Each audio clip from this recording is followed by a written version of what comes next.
Culture shock, culture shock. Each of us have moments of culture shock. How we deal with them will determine very much how we exist, whether we be good stewards, prosperous stewards, wealthy stewards, rich stewards, or poor stewards.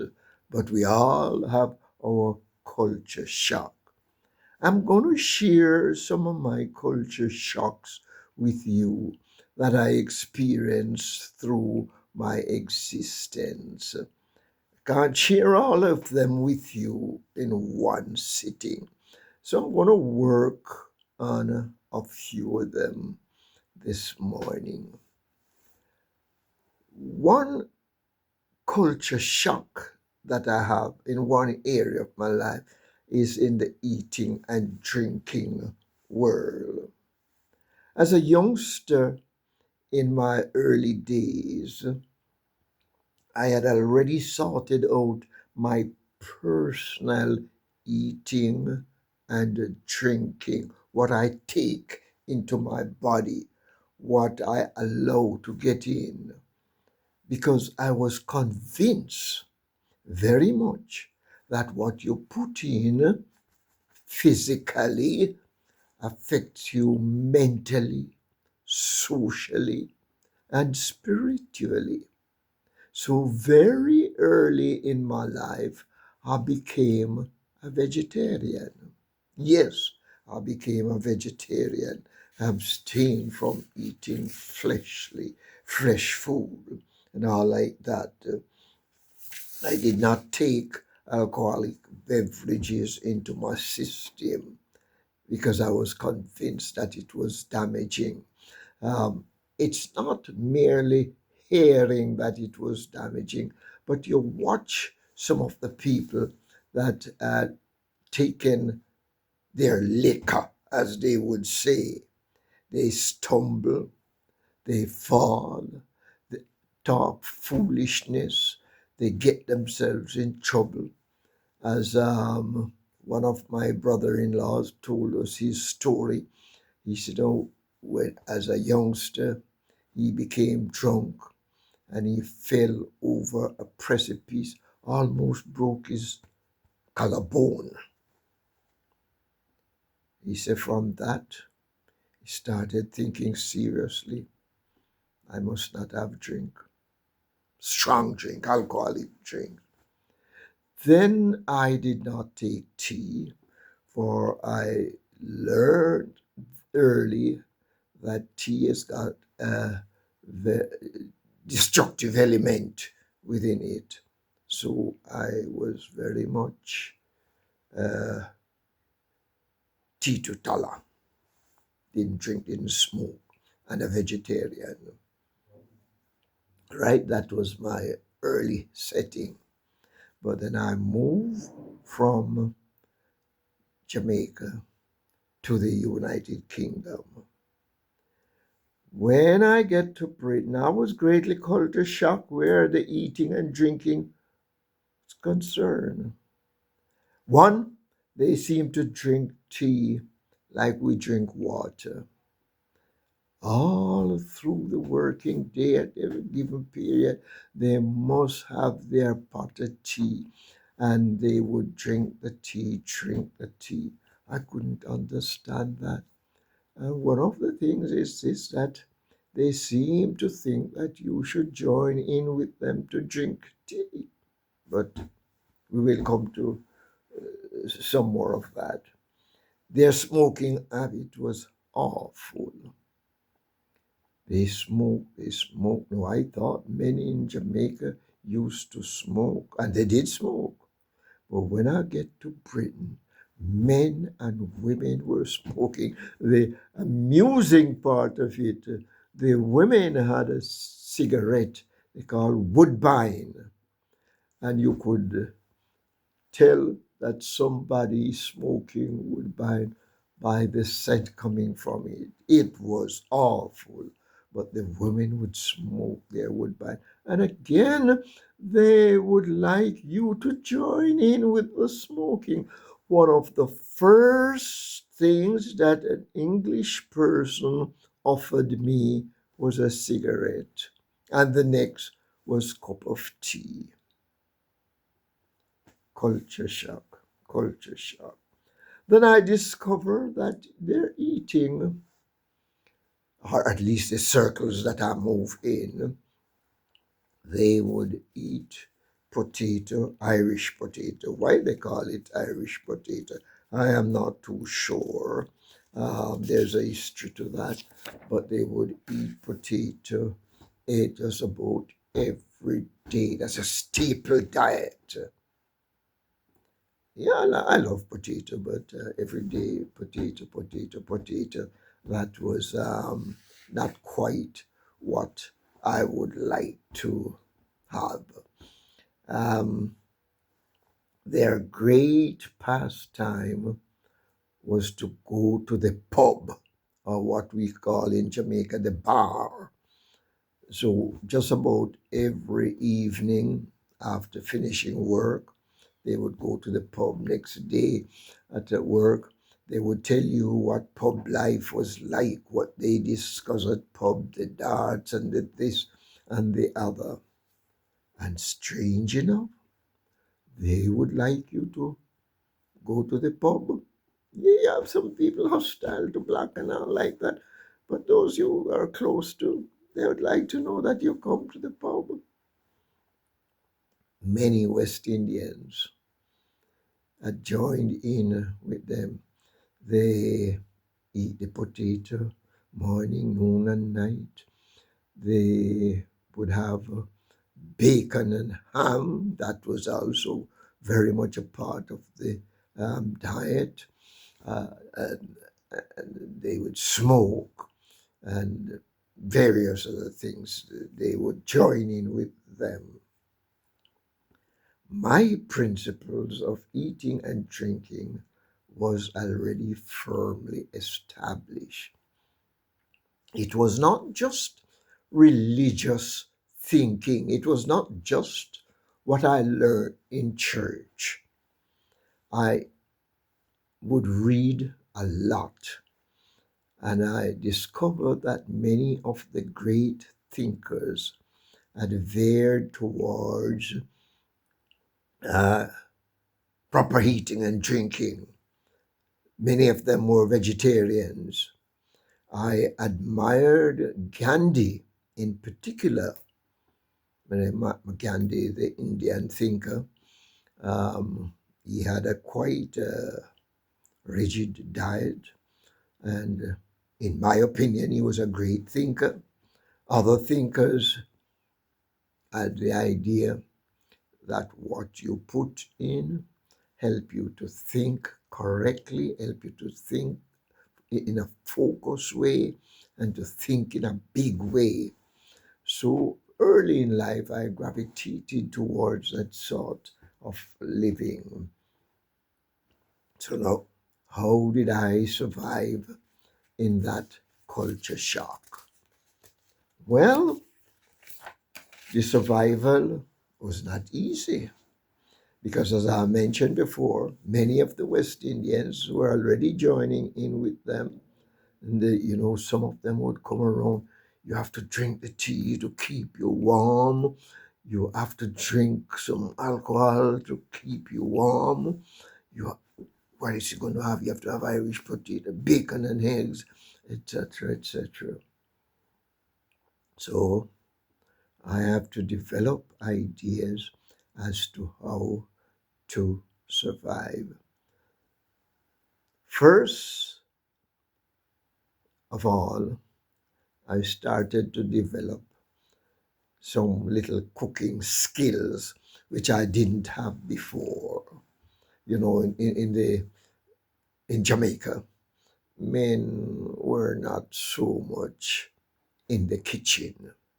If a boy gravitates towards the kitchen and he's cooking, they call it what they call him in Jamaica, mama man, sissy, and various other names they would give to you.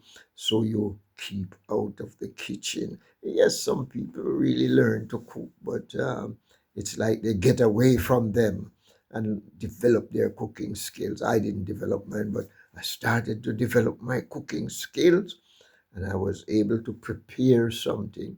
In my opinion, it was tasty, mainly because my hands prepared, my stomach is taking it. So it was tasty and I enjoyed it. Yes, developed my cooking skill. Then I stayed close to those West Indians who had similar ideas. What we eat will help us to be healthy, wealthy, and wise. So I gravitated towards those. I enjoy cooking from some of those. I remember one good lady, every Saturday we would be at her place and she would provide very tasty, delicious, healthy vegetarian meals for us. And Saturdays her house was full and we enjoyed that. That was helping to build our social life also. So, in a sense, that was excellent. Then I learned to politely refuse some of the things offered to me. You don't want to upset people. And whether you want to accept it or not, I know this to be true. When folks are offering you food and drink and what they are using, their cigarettes, if you just turn it down bluntly and say, no, I don't want that, you're becoming antisocial. You're entering on ground, offensive ground, and they don't really want to have you around. So I would nicely tell them that I'm a vegetarian. That's what I practice from early youth. I do not take alcohol.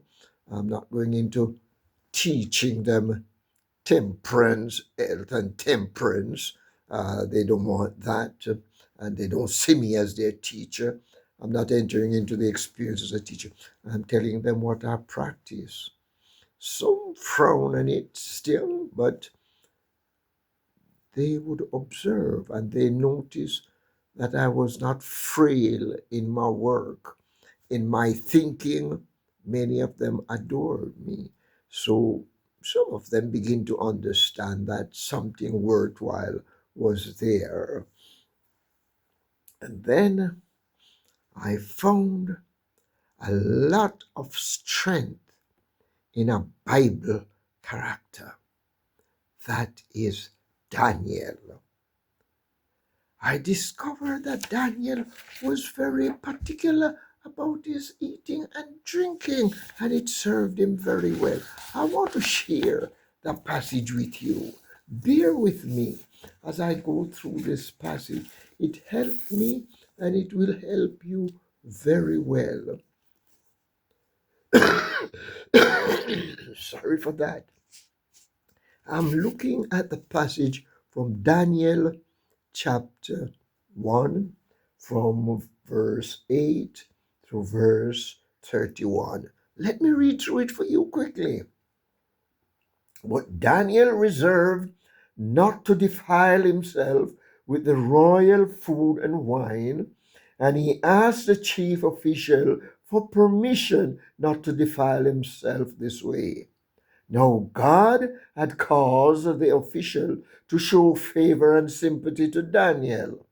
But the official told Daniel, I'm afraid of my lord the king, who has assigned your food and drink. Why should he see you looking worse than the other young men your age? The king would then have my head because of you. Daniel then said to the guard whom the chief official had appointed over Daniel and Mishael and Azariah, please test your servant for 10 days.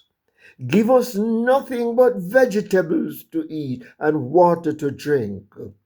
Then compare our appearance with that of the young men who eat the royal food, and treat your servants in according with what you see. So he agreed to this and tested them for 10 days.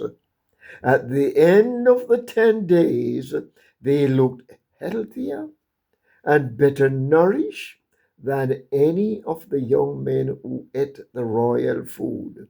So the guard took away their choice food and the wine they were to drink and gave them vegetables instead. To these four young men, God gave knowledge and understanding of all kinds of literature and learning. And Daniel could understand visions and dreams of all kinds. At the end of time set by the king to bring them in, the chief official presented them to Nebuchadnezzar. The king talked with them, and he found none equal to Daniel, Hananiah, Mishael, and Azariah. So they entered the king's service in every matter of wisdom and understanding about which the king questioned them. He found them 10 times better than all the magicians and enchanters in his whole kingdom.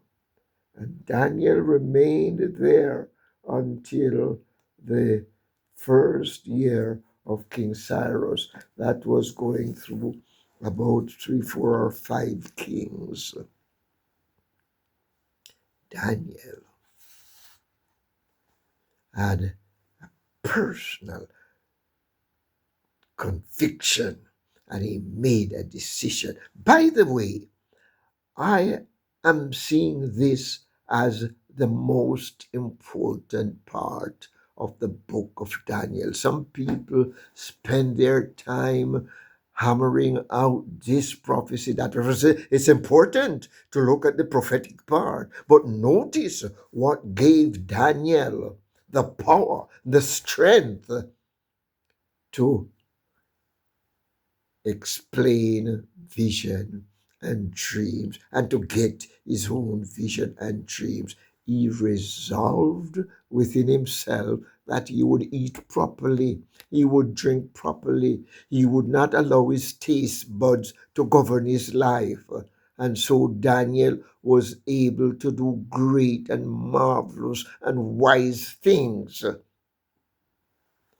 I believe that that could help me a lot if I allow my intake to govern my whole physical frame, my spiritual existence, my social existence, my intellectual existence, and my material development.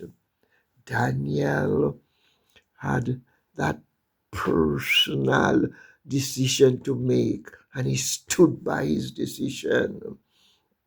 He was convinced that what he was doing was right and effective, and he stood by it. He was working with those who were of similar mind. He stood with Hananiah, Mishael, and his other friends. Stand together.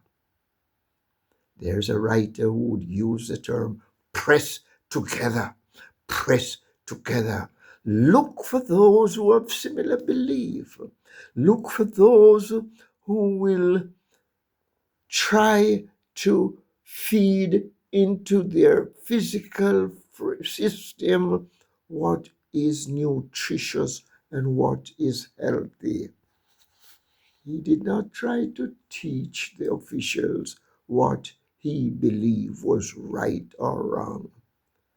Because of that great belief, because he was convinced, he said, put us on trial. What you practice must be able to bring good results. So, like Daniel, practice what is good. If it's not bringing any results, throw it out. Don't hold on to it. But if you know that it is bringing results, if it will help you and help others, then hold on.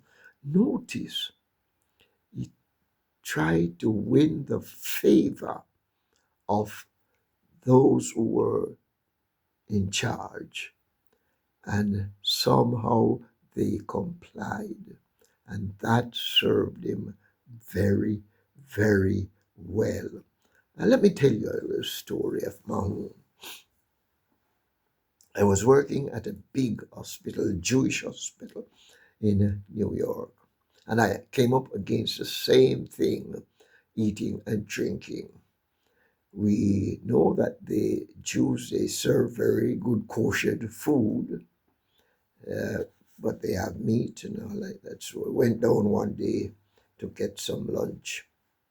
There was this African American woman, very, she pressed fairly close to those of us who were from the West Indies. So she asked that, why not have some steak? It's all koshered, no pork in it, so on, so on, so on. I said, no, I'm sorry, I do not take flesh food. She looked me in the face and she said, you must be as weak as anything. Well, I, I'm living and I'm doing my work. So we had our little chat, and we were working on the same ward that day. When we went back to work and I started working, I wasn't trying to show off, didn't even remember or wasn't keeping in mind what had happened at the spot where we were to dine. But she was watching me, and she watched me for some time. She came over and she said, you ain't weak at all. I said, no, I don't think so. I'm not weak. I can do my job. It's good, maybe better than some others. Daniel was shocked culturally. Undoubtedly, he had not seen those luscious, tasty food before. He did not have those drinks in his early life, but Daniel was convinced that such was not good for him. And he asked politely, try us, prove our thinking, prove our belief, prove what we are doing. And if it worked well, then you may allow us to continue our vegetarian teetotaler life. Fortunately, the official allowed them 10 days. 10 days. When they examined them, they were much better than those around them. Throughout my existence, I seem to notice something of that sort. Those who would eat and drink willy-nilly, those who would take substance into their life, I notice that they fade out very quickly. I was talking with a friend the other day, and he was looking at another friend who is experiencing a measure of sickness. And that friend said to me, if only he would change his diet, something dramatic will happen. Culture shock. When there is a culture shock, don't just subscribe to what is going on around you, what is done by all around you, what is expected of you. Stand by your principles, your standard, and you will come out on top, physically stronger, materially stronger, socially stronger, and spiritually better. Be wise and prosper today. And I'm going to delve into some more of the culture shock. So, subscribe and help others to gain the same benefit you're gaining from this by sharing. Thank you for following through this video. See you in my next video. Have a blessed day.